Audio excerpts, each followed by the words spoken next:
First of Alto আমি already আমাৰ legal team advocate ছাৰহঁতৰ লগত মানে আমি যোগাযোগ কৰিছিলোঁ। তাৰ পাছত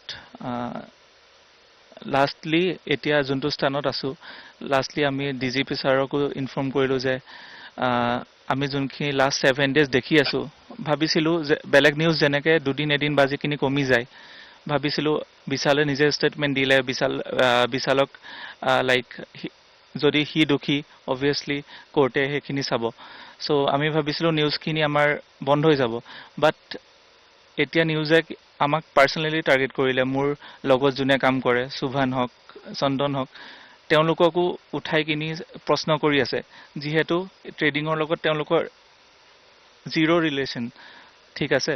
চ' আজি মোৰ লগৰ প্ৰসেন, ৰোহন, তাৰপাছত অমিত, তেওঁলোককো CID য়ে ইনভেষ্টিগেট কৰিব মাতিছে।